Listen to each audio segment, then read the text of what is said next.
동호대들하고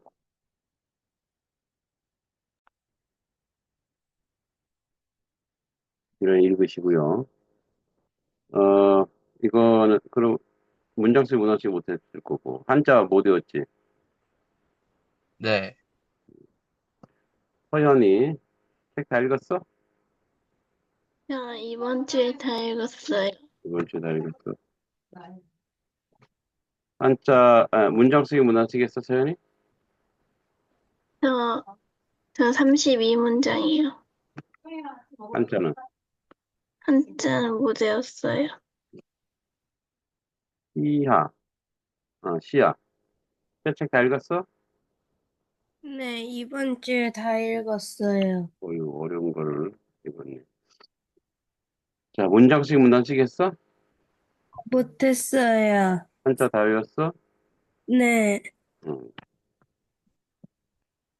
혜윤이 책 다 읽었어?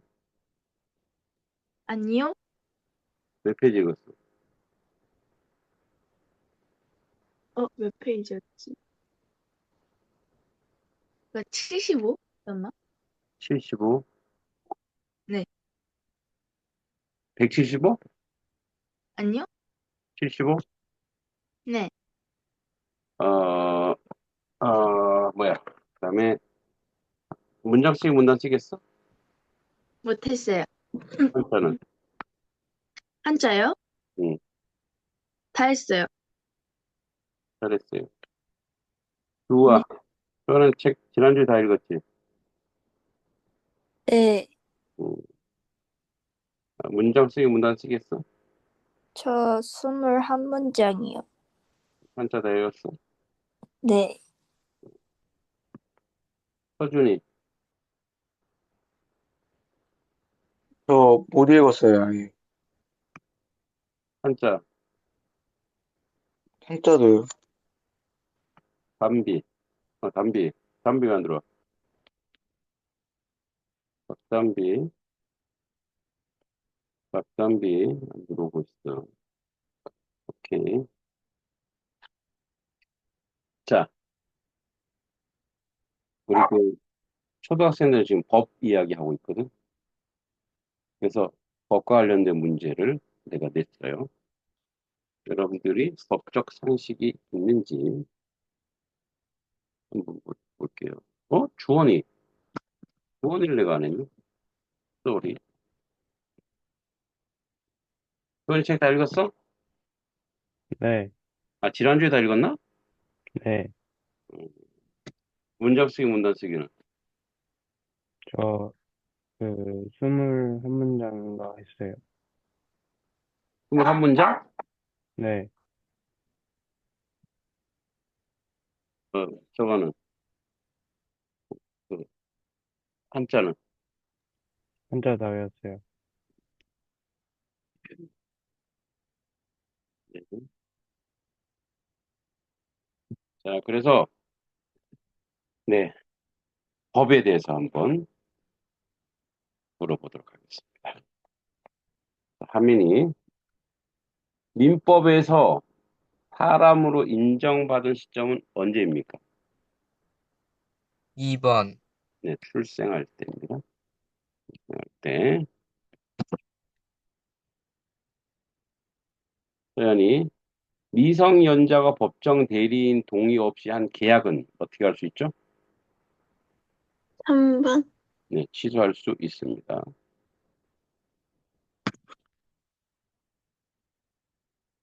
야, 계약이 성립하려면 무엇이 필요합니까? 3번. 의사의 합치. 서로 의견이 합치돼야 됩니다. 오, 조세들은 그래도 기본 상식이 있는데, 태연이 다음 중 재산권에 해당하지 않는 것은? 3번? 네, 생명권은 재산은 아니죠. 자,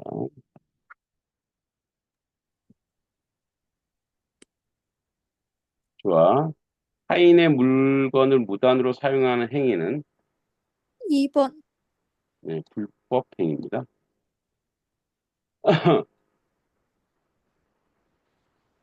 서준이 법률 행위가 성립하기 위한 기본 요건이 아닌 것은 어, 행위 능력.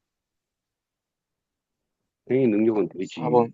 행위 능력인데 법률 행위가 성립하는 행위 능력은 되지. 예. 자, 뭐 예를 들어서 18세가 되면 군대 가야 되잖아요. 그럼 18세가 돼서 군대 가야지. 행위 능력이 되는 거죠. 아니고요. 담비 없죠. 주원이 몇 번? 6번에 몇 번? 어, 3번. 그렇죠. 공무원의 승인이 필요 없습니다. 이거는 법률 행위는 공무원들은 어떤 뭐야? 법을 집행하는 사람들이야. 그러니까 공무원은 누구를 허가해주고 이 할 수가 없어. 천부인권이기 때문에 우리가 누구에게 허락을 받고 이렇게 하진 않아요. 그러니까 법 아래에서만 태도를 되는 거죠. 자, 담비, 박담비 네, 일찍 들어와. 7번 네, 죄송합니다. 소유권의 물건에 대해 어떻게 할 수 있는 권리인가? 몇 번? 담비. 소유권, 네? 이거 7번 보이지? 7번 네, 몇 번? 3번. 오, 법적 감수성이 뛰어나요. 맞습니다. 소유권은 사용할 수 있는 권리예요. 자, 다시 하민이. 다음 중 계약이 얘가 아닌 것은 8번에. 3번이요. 예, 유언장은 아닙니다. 유언장은 이제 뭐 자동. 이런 거 유언이라고 그거예요. 이렇게 예를 들어서 유사는 부모가 돌아가시자마자 효력이 발생돼요. 예, 지난번에 얘기한 것 같은데, 그죠? 자, 그 다음에, 당연히, 서연이 물건을 빌려 쓰는 계약은, 2번, 네, 임대차라고 합니다. 임대차. 10번, 채무자가 돈을 갚지 않을 때 채권자가 행사할 수 있는 권리는, 누구지? 누구지? 시야. 채무자가 돈을 갚지 않을 때 채권자가 행사할 수 있는 권리는 3번? 청구권이에요. 청구해야죠. 야, 돈 갚어. 이게 청구권입니다. 혜윤이 민법에서 물건에 해당하지 않은 것은 4번. 4번 지식은 아니에요. 좋아. 법인이란 법인의 뜻을 고르시오. 12번에. 어, 2번? 아닙니다. 자연인 아니고요. 서준이 몇 번? 12번에. 어, 12번에 5번이 어딨어? 12번, 몇 번? 빨리 해. 1번, 1번입니다. 그래서 이런 거예요. 사람이 아닌 단체도 법적으로 인정하는 죠. 그래서 교회가 법인이야. 그러니까 비영리 법인. 비영리 법인. 영리 법인이 뭐야? 회사. 그죠? 그죠? 법인. 야, 개도 한다고 짓는 거예요. 13번 주어니. 다음 중 의사표시에 해당하는 것은? 의사표시에 해당하는 것. 어, 2번. 예, 글로 쓴 계약서만 의사표시입니다. 번 3비. 채권이 소멸되는 대표적인 방법. 채권이 소멸인 건 뭐냐면 받을 돈이 사라졌다 이런 얘기죠. 이때 대표적인 방법은 뭘까요? 3번. 그렇죠. 채무를 이행하면 돼. 돈을 갚으면 되죠. 이번에 국민이 소유권을 취득하려면 무엇이 필요한가?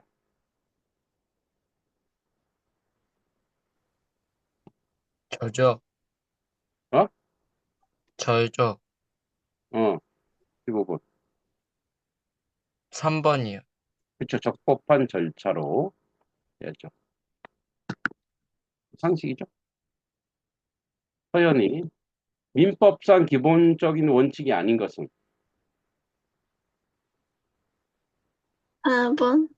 뭐 사생활 침해 원칙은 사생활 침해하면 안 되죠. 그거는 큰일 납니다. 자, 점유란. 점유란 무엇일까요? 2번. 자, 실제로 물건을 가지고 있어야 점유죠.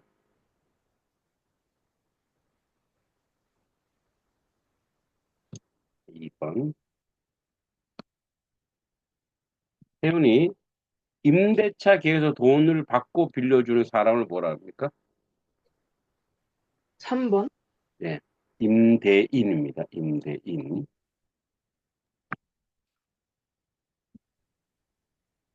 주와 물건을 조건 없이 주는 계약은 2번. 네, 증여.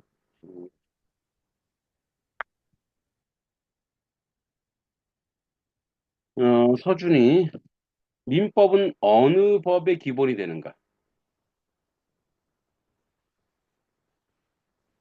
이거 갖고 애들이 많이 어려워하더라. 몇 번일까? 음, 아, 2번. 2번. 2번. 국제법이에요? 민법이? 아닙니다. 어, 주원이 몇 번? 민법은 문제를 아, 못 들었어요. 20번. 민법은 아, 어느 법의 기본이 되는가? 3번이요. 맞습니다. 사법, 사법. 사법은 민법과 사회법이죠. 예. 개인과 개인의 법이 사법입니다. 담비에게 한번 기회를 줘야죠. 어, 담비야, 음, 네. 세계에서 가장 오래된 법전은 다음 중 무엇인가? 너를 위해서 하나 내준 거야. 1번, 네. 함무라비 법전. 2번, 고조선의 8조법. 3번, 헌법. 몇 번? 2번. 틀렸어. 1번입니다. 어? 원전 1700년경 함무라비 법전이 가장 오래되어 있습니다. 자, 우리 이제 간촌수필, 오늘 처음 들어온 친구들이기 때문에 한번 간촌수필. 자, 간촌수, 자, 이거 50점. 간촌수필은 소설이에요. 근데 왜 수필이라 그랬을까? 아는 사람.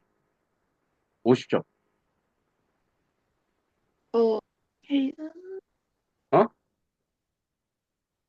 말하면 돼요? 말해. 아닌 것 같아요. 얘기해봐. 그래.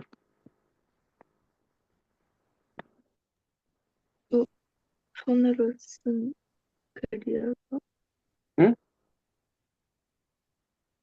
직접 쓴 뭐래? 손으로 쓴 글이. 얘기해. 뭐라고? 모르겠어요. 뭐라는 거야, 지금. 연부를 외우냐, 지금. 자, 하민, 하민이. 작가가 직접 손으로 써서 발로 썼냐? 손으로 쓰지?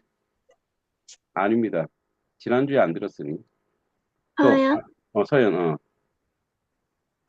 실제처럼 표현하고, 사정적 느낌으로 약간 강조를 주기 위해서. 음, 정확하진 않아요. 약간 비슷했어. 정확하진 않아요. 서연, 그래서 20점 줄게. 정확하게 얘기해 줄 수 있는. 관촌수필은 소설이에요. 소설로 구성했단 말이야. 근데 왜 수필이라 그랬을까?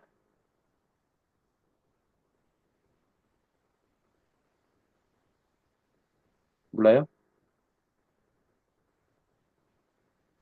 왜냐면 실제 지명, 그러니까 자기의 그 자전적 이야기를 소설화했기 때문에 소설 이야기보다 진짜 있었던 이야기야. 그래서 수필은 뭐 수필은 사실에 기반해서 자기 생각을 적는 거지. 그래서 수필이라 수필 알았어요? 예, 꼭 알아두세요. 사실에 기반해서 써서 그래서 간촌 수필이라는 거. 자, 이제 첫 번째 내용이 일락서산이에요. 일락서산. 그죠? 일락. 해가 지며 이제 서산으로 간다. 이런 얘기는 뭐 뜻 자체 그렇죠. 해가 서산으로 지듯 쇠퇴하고 몰락해가는 삶과 시대를 상징하는 일락서산이에요. 자, 작가의 아버지 이봉구. 실제 이름 나와요. 이렇게 이봉구. 이봉구의 삶을 중심으로 전통적인 양반 지주 집안이 시대의 물결에 떠밀려 몰락하는 과정. 그래서 뭐예요? 일락의 일락서산이에요. 과정을 그리고 있다. 이봉굴은 과거 급제는 못했지만 유학은 이제 유교, 수학한 선비로 자존심과 체면을 생명처럼 여기며 살아왔다. 조부는 경전을 가르치며 가문을 유지하려 애썼고 아버지 역시 그 전통을 지키려 노력했지만 시대에는 유교적 가치관인 돈과 현실을 따르게 된다. 해방 이후 토지개혁, 이제, 남북의 토지를 이제 지주들에게서 뺏어서 개혁을 시켰죠. 북한은 이제 공산주의자들이. 남한도 토지개혁을 하려고 했지만 좀 실패를 했어요. 토지개혁, 사회적 이념 변화, 일제잔재 청산, 한국전쟁을 거치며 이봉구는 세상과 맞지 않는 사람이 되어간다. 그는 가진 땅을 어? 이거 화면 공유 내가 안 했니? 그리고 얘기를 해야지 얘들아. 공유가 안 돼 있다고?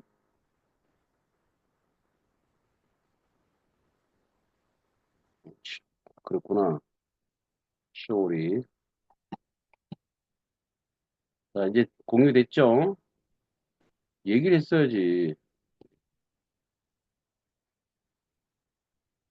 자, 그래서 이제 요거 일락서산. 그래서 어, 해방했고 작가 아버지는 죽음은 단순히 개인의 비극이 아닌 전통적 가치관과 양반 계층의 죽음으로 바라본다. 그 몰락의 순간은 한 시대의 종언을 알리는 상징이기도 하다. 핵심 주제, 전통의 종말, 아버지에 대한 복잡한 감정, 존경과 연민, 근대화의 그림자. 그러니까 이 일락서산이 가장 많이 시험에 많이 나와요. 일락서산. 두 번째, 하무11. 여러분, 하무11홍이라 그랬죠? 하무. 꽃은 없다. 어떻게 10일 뒤면 꽃은 없다 이런 얘기죠. 제목 열을 붉은 꽃이 없다죠. 영광은 오래 가지 않는다. 예. 영광은 오래 가지 않는다. 구체적인 줄거리. 자, 이 작품은 조부 이계문. 예. 그러니까 우리 이문구의 할아버지죠. 이계문의 젊은 시절 집안의 전성기를 해고하면서 그 영광이 어떻게 사라져 갔는지 담고 있다. 이계문은 관촌에서 가장 학식이 있고 명망 있는 양반으로 관향의 유생들 사이에 중심 인물로 활약했다. 관향이라고 하는 건 뭐야? 아까 우리 저 독수리반 국사에서 배웠죠. 관향. 뭐야? 항리. 어디야? 지방자치. 지방에서 이제 세력을 펼친 학자들, 지방 유생들. 관향의 유생들 사이에 중심 인물로 활약했다. 그런 마을의 교육을 책임지며 젊은이들을 가르치고 각종 행사나 의식에서 선봉에 서는 인물이었다. 하지만 그에게도 변화의 바람이 피해가지 않았다. 일제강점기 말 일제는 황국신민화, 뭐야, 일본 놈으로 다 만들어버린 거죠. 정책을 통해 조선을 전통을 지우려 하고 이계문은 그런 현실 앞에 점차 무기력한 존재가 된다. 그 밑에서는 도의와 품격, 유저 질서는 권력과 금융 앞에 무너지고 사람들은 더 이상 그를 존경하지 않는다. 돈을 쫓는 거죠. 결국 그는 집안의 몰락을 지켜보면서 병약한 노년을 보내고 아버지 이봉구에게 집안의 미를 넘긴다. 그러나 독자들은 이미 그 미를 어둡다는 사실을 알고 있다. 영광의 덧없음, 조선 양반 정신의 쇠퇴. 그죠? 그러니까 뭐, 그래서 하무 11홍이 하무 11홍. 네, 하무 11홍. 자, 세 번째, 행운유수. 이것도 잘 나와요. 행운유수도 시험에. 행운유수. 떠가는 구름과 흐르는 물이란 얘기야. 그죠? 행운, 구름이 떠가고 유수, 물이 떠간다는 얘기죠. 거스를 수 없는 자연의 흐름. 그죠? 운명과 체념. 되게 뭐랄까 이 소설 자체가 약간 뭐랄까, 몰락, 음, 그리고 쇠퇴, 그리고 뭐랄까요? 시대의 흐름에 이제 뒤처지는 그런 거죠. 이, 이 편은 간촌의 몰락 이후 시대의 흐름을 휩쓸리는 마을 사람들의 삶을 보여준다. 그죠? 시대의 흐름에 휩쓸리는 거야. 특히 간촌 공동체 의식이 해체돼. 그러니까 뭐야? 이렇게 서로 편들어주고 서로 위해주는 공동체 의식이 사라진다는 거야. 그 이제 자본주의 가치관이 들어오면 그렇죠. 이기주의가 돼. 개인주의가 되고 이기주의가 되죠. 그죠? 그러니까 그래도 농촌 공동체는 서로 돕고 해야 되는데 이제 그런 것이 사라지는 걸 얘기하는 거예요. 작가는 서울에서 학교를 다닌다 고향을 다시 찾는다. 하지만 그곳은 이미 그가 기억하던 고향이 아니다. 논밭은 갈라지고 사람은 제각기 흩어져 공동체 해체되었으며 정치 이념 분열로 인해 마을은 불신과 감시의 공간이 되었다. 지금도 똑같죠. 지금도 정치적 이념에 그래서 분열되고 해체되는 거죠. 이웃 간의 관계도 변했고 과거 함께 일했던 농민들은 더 이상 한 마음이 아니다. 젊은이들은 도시를 떠났고 어, 그리고 어, 남은 노인들은 관습에 묶인 채 소외되어 있다. 작가는 이 모든 결국 운명처럼 흘러가는 것이라고 체념하면서도 서술한다. 마치 떠가는 구름과 흐르는 물처럼 고향도 사람도 전도 흘러간다. 핵심 주제 뭐야? 시대의 변화 앞에 무력감, 공동체 붕괴, 개인의 소외, 기억이 쓸쓸함. 그래서 이제 세계를 줄거리를 보면 일락서산, 아버지 이봉구가 중심 인물이에요.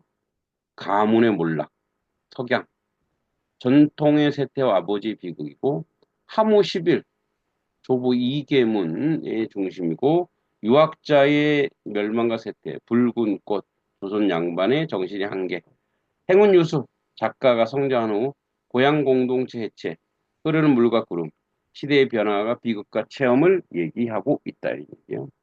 그다음 이제 네 번째 녹수청산이에요. 녹수청산.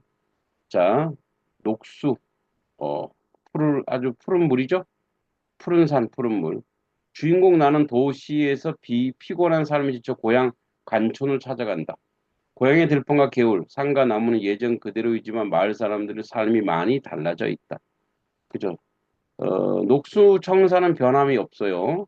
마을 어귀 친구 용준이를 만나 둘은 오랜만에 이야기를 나눈다. 그들은 함께 들판을 걷고 게을물을 바라보며 어릴 적 뛰놀던 기억을 되새긴다. 그러나 대화 중 용준이가 개발로 인해 땅값이 오르고 마을 사람들이 농사보다 땅 거래나 도시 이주로 생각하고 있다고 이야기를 꺼낸다. 이게 바로 자본주의의 폐해죠. 그러니까 자본주의의 폐해는 농촌 공동체를 무너뜨린다는 얘기죠. 나는 어린 시절 논두렁에 미꾸라지를 잡고 멱을 감고 천nhập 했던 고기 잡리죠. 기억을 떠올리며 씁쓸함을 느낀다. 자연은 그대로인데 사람들은 점점 자연을 버리고 도시와 돈을 쫓고 있는 현실이 안타깝다. 주제. 자연은 변하지 않지만 사람과 공동체는 변해간다는 현실 인식이죠. 그죠? 사람들은 변해간다. 의미, 근대화로 인해 사라져가는 농촌의 정서와 공동체 정신의 아쉬움. 상징 푸른 산과 맑은 물은 변치 않는 모습이죠. 이상향이야. 저들은 변치 않는데 서정적인 자연 묘사와 해상의 기법을 통해 고향의 의미를 되살리고 있다. 자, 오늘 여기까지 공산토월까지 할게요. 공산토월. 자, 공산토월은 빈산, 인간의 소멸을 얘기하죠. 빈산에 뜬 달이야. 그죠? 예. 자, 나는 밤이 되어 고향 뒷산에 올라 고요한 풍경을 바라본다. 마을은 잠들었고 산은 조용하며 하늘에 초승달이 떠 있다. 그 달빛 아래서 나는 문득 오래전에 돌아가신 아버지와 할아버지 얼굴을 떠올리고 그들과 함께했던 고향의 기억을 더듬는다. 예전엔 밤이 되면 온 식구들 마루에 모여 별을 보며 이야기꽃을 피웠지만 이제는 그런 정신을 낼 사람도 마음도 없다. 그죠? 부모님 다 없으니까. 그는 산 아래에 잠든 조상들과 자연을 바라보며 이 평온한 밤이야말로 인간의 삶의 본질을 비춰주는 거울이라고 생각한다. 달빛은 인간의 기억을 일깨우고 그 달빛을 비추인 고요한 산은 인간의 존재의 유한함을 인생 무상을 상징한다. 주제, 인간의 존재 유한성과 조용한 자연 속의 영원성. 앞에 있는 청산 녹수, 그죠? 녹수 청산과 비슷하죠? 고요한 밤과 달빛 속에 죽음과 삶, 과거, 현재를 연결한 사색. 빈사는 인간의 소멸, 다른 기억과 시간의 순환. 그죠? 특징, 명상적 분위기죠. 명상 분위기. 내면의 고요함을 상징하고 있습니다.